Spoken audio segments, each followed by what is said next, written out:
শেষ পর্যন্ত কি মিল হবে আদি এবং রানীর?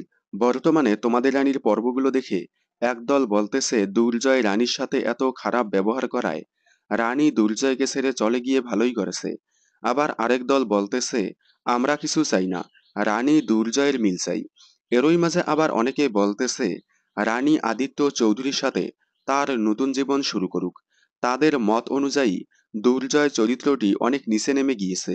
সম্প্রতি পর্বে দেখা গেল দুর্জয় অনিশাকে বলতেছে রানী নাকি তার কাছে এসেছিল, দুর্জয় রানীর কাছে যায়নি।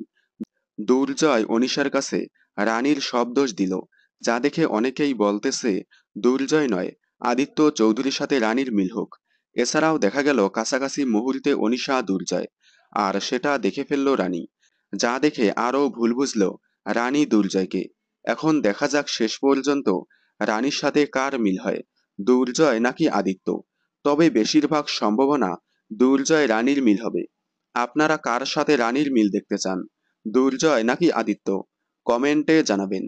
বিনোদন জগতের সকল আপডেট সবার আগে পেতে চ্যানেলটি সাবস্ক্রাইব করে পাশে থাকা বেল আইকনে ক্লিক করে রাখুন। ধন্যবাদ।